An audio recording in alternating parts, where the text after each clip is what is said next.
What if your everyday errand turned into a public confrontation? Imagine this.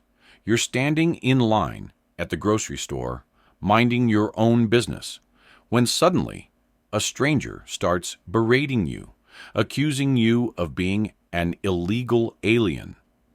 Not because of evidence, but because of the color of your skin and the accent in your voice. This isn't just a story, it's a reality for too many people. Today, we'll take you inside one shocking encounter that exposes the ugliness of prejudice and delivers a twist no one saw coming. Before we dive into this powerful story, we'd love to hear from you. Where are you watching from? And here's something to think about. Has something like this ever happened to you or someone you know? Share your thoughts in the comments below. And don't forget to subscribe. Your perspective matters. Now, let's get started with this emotional journey. It was a quiet Tuesday evening at Greenfield Market, the kind of night where the hum of fluorescent lights and the soft beeping of cash registers created a soothing rhythm.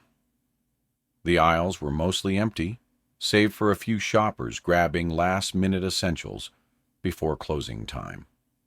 Among them was Mateo, a hardworking Latino man in his late 20s, pushing a cart filled with groceries, fresh vegetables, a loaf of bread, and a box of cereal for his morning routine. Mateo had lived in this small town for over a decade, ever since he moved from Mexico to pursue a better life. He worked tirelessly as a mechanic, supporting his family back home and building a future for himself.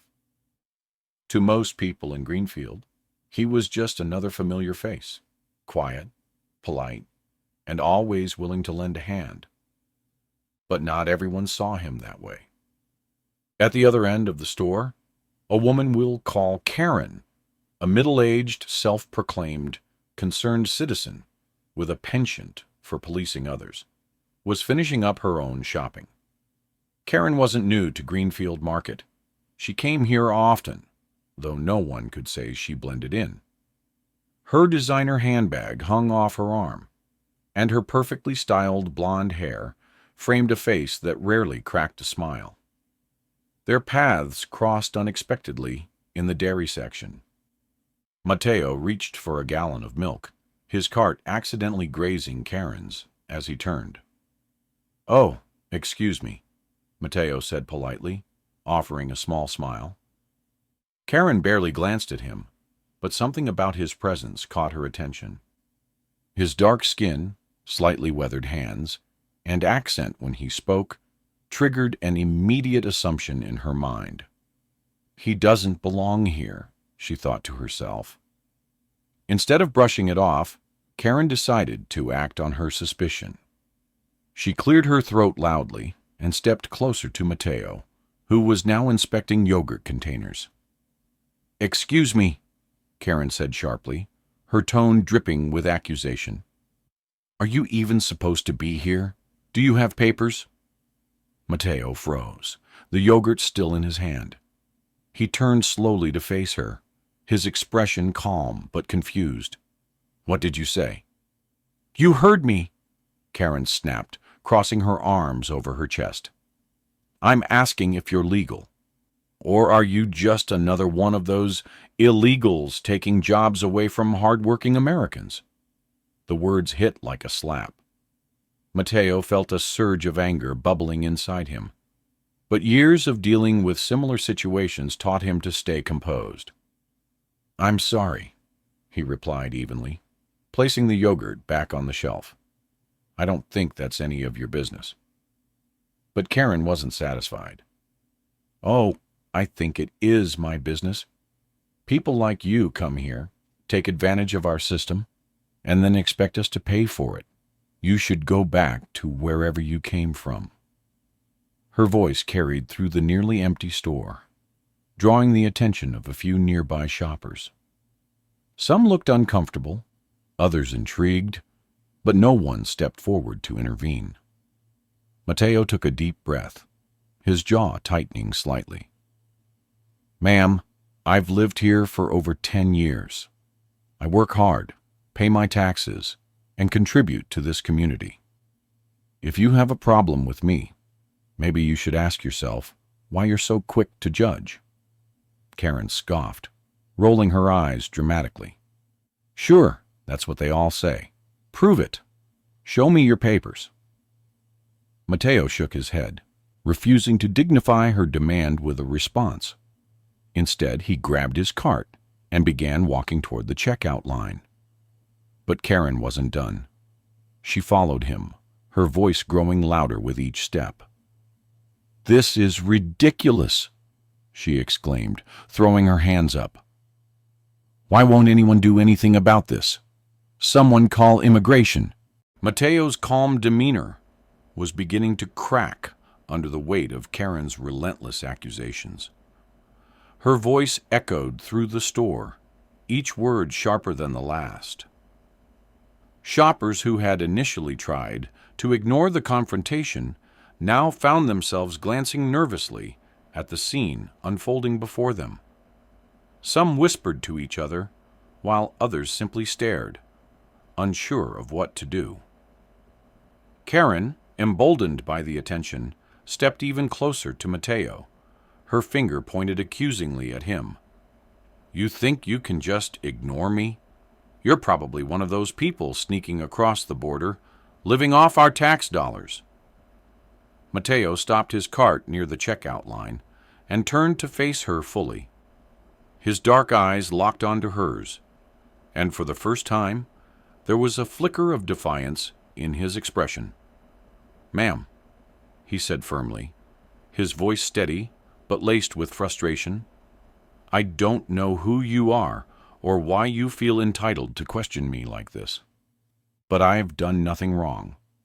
I'm here legally, and I work harder than most people in this town. If you have a problem with that, maybe it's time you looked in the mirror." Karen recoiled slightly, caught off guard by his boldness. But instead of backing down, she doubled down, her face flushing red with indignation. "Oh, please," she spat.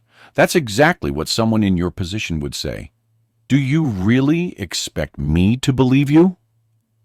Before Mateo could respond, a young cashier named Emily, who had been quietly ringing up another customer's items, spoke up hesitantly. Excuse me, ma'am? Is everything okay over here?" Karen whipped around to face Emily, her piercing blue eyes narrowing. "No, it's not okay. This man is refusing to prove he's here legally. Isn't there something we can do about it? Call the manager. Call immigration. Do something." Emily blinked, clearly uncomfortable. She glanced at Mateo, who offered her a small, reassuring nod. "Sir, is everything all right?" she asked softly. Mateo sighed, running a hand through his short black hair. "Yes, I'm fine. This woman seems to think I need to justify my existence to her, but I assure you, I'm not causing any trouble." Karen huffed loudly, throwing her hands up in exasperation. "Unbelievable! Everyone's just going to stand around and let this happen? Fine. If no one else is going to do anything, I'll handle it myself." She pulled out her phone and began dialing a number, muttering under her breath about people like him and how they were ruining the country. As Karen paced back and forth, waiting for someone on the other end of the line to pick up, Mateo leaned casually against his shopping cart. For the first time since the confrontation began, a faint smirk appeared on his lips. "You know," he said calmly, loud enough for everyone nearby to hear, "if you're so concerned about legality, maybe you should check your own privileges before pointing fingers." Karen froze mid-step, her phone still pressed to her ear. She turned to glare at him, her face a mix of confusion and irritation. "What are you talking about? What privileges?" Mateo straightened up, his posture suddenly more confident. He reached into his pocket and pulled out a sleek leather wallet. Flipping it open, he revealed not only his driver's license, but also a badge identifying him as an immigration attorney. "I help people navigate the very system you seem so obsessed with," Mateo explained, his tone measured but tinged with irony. "Funny how someone like me, who works to ensure immigrants follow the law, is the one being accused of breaking it." The room fell silent. Shoppers exchanged wide-eyed glances, some stifling gasps. Even Emily, the cashier, looked stunned. Karen's mouth opened and closed several times, but no words came out. Her face turned bright red, and for the first time, she seemed unsure of herself. I didn't know," she stammered, her voice barely above a whisper. Mateo raised an eyebrow. "Clearly. But maybe next time, instead of jumping to conclusions, you could try treating people with a little respect. It might save you some embarrassment." In moments like these, assumptions can unravel in an instant. For Karen, the tables had turned faster than she could have imagined. But for Mateo, this wasn't just about proving his legitimacy. It was about exposing the flaws in a mindset rooted in prejudice. And yet, the story doesn't end here. What happens next will leave Karen, and everyone watching, questioning their own biases. Karen stood frozen, her phone still pressed to her ear, as the weight of Mateo's words and the badge in his hand sank in. The silence in the store was deafening, broken only by the faint hum of the refrigerators and the occasional shuffle of feet. Finally, she managed to stammer, I didn't mean, I was just trying to..." "Trying to what?" Mateo interrupted, his voice calm but firm. "Protect your community? Defend your country? Or maybe just make yourself feel superior by tearing someone else down?" Karen's face turned an even deeper shade of red, and she lowered her phone slowly, disconnecting the call she had been about to make. Her arms dropped to her sides, and for the first time, her usual air of arrogance faltered. "I didn't know," she repeated weakly, glancing around at the shoppers who were now watching intently. Some looked sympathetic toward Mateo, while others wore expressions of disapproval directed squarely at Karen. One elderly man stepped forward, leaning heavily on his cane. His voice was gravelly but clear as he addressed Karen. "You should be ashamed of yourself, young lady. Accusing someone like that without a shred of evidence. It's disgusting. If you spend half as much energy helping people as you do judging them, maybe this world would be a better place."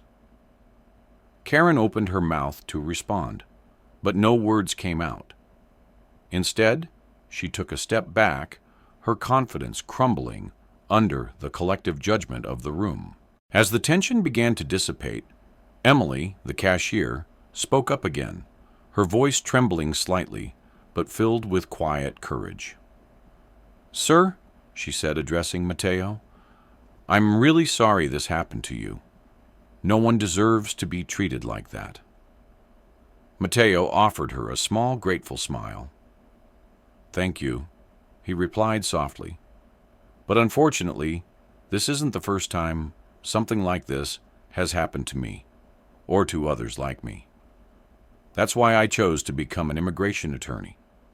I wanted to help people navigate a system that can often feel stacked against them." His words resonated deeply with those listening, including a young mother holding her toddler's hand near the produce section.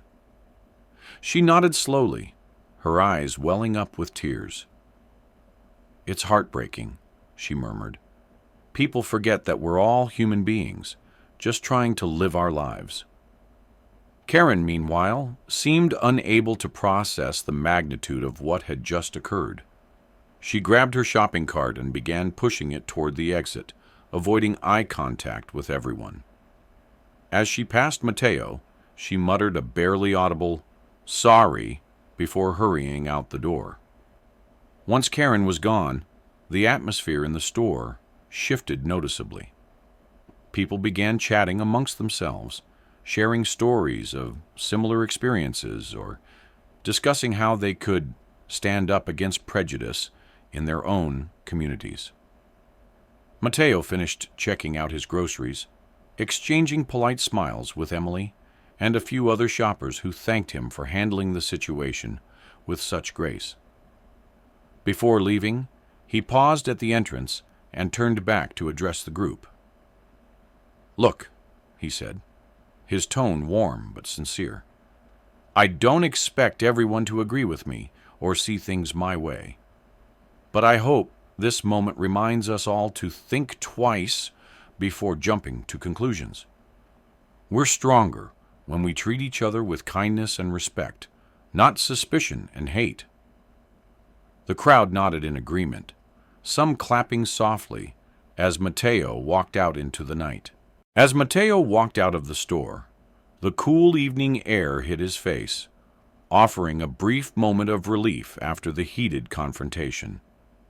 He placed his groceries in the trunk of his car and leaned against the door for a moment, taking a deep breath. He thought about how often situations like this had happened to him and to countless others. It wasn't just about Karen. It was about the systemic biases that allowed people like her to feel entitled to judge others based on their appearance. When he got home, Mateo found his wife, Rosa, waiting for him in the living room. She looked up from her book and smiled warmly. "How was your day?" Mateo hesitated before answering. "It was, eventful," he said finally, sitting down beside her. Rosa raised an eyebrow. "Eventful? What does that mean?" He recounted the entire incident, from Karen's accusations to the dramatic reveal of his badge. As he spoke, Rosa's expression shifted from concern to anger. "That woman had no right to treat you like that," she exclaimed, shaking her head. "But I'm proud of how you handled it. You always stay calm, even when people are being cruel." Mateo nodded, but there was a hint of sadness in his eyes. "I just wish things didn't have to be this way. No one should have to prove their worth because of the color of their skin or where they come from."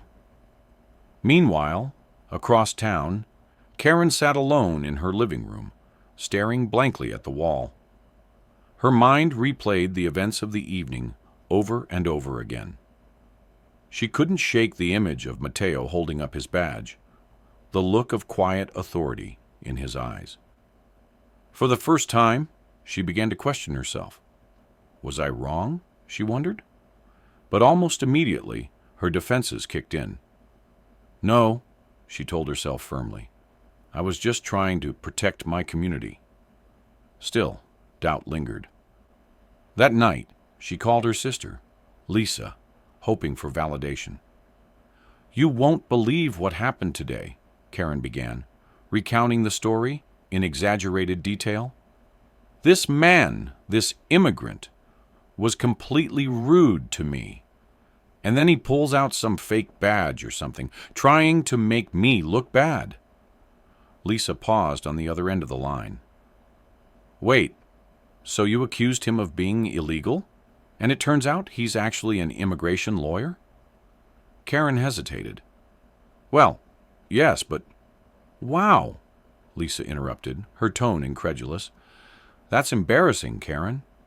Maybe next time think twice before accusing someone of something so serious." Karen hung up the phone, feeling more frustrated than ever. For the first time in her life, she didn't have all the answers, and it terrified her. In moments of conflict, we're often forced to confront uncomfortable truths, not just about others, but about ourselves. For Mateo, the encounter was another reminder of the resilience required to navigate a world filled with prejudice. For Karen, it was a wake-up call, one she may or may not choose to answer. And for everyone else who witnessed the scene. It was a lesson in empathy, courage, and the power of standing up for what's right.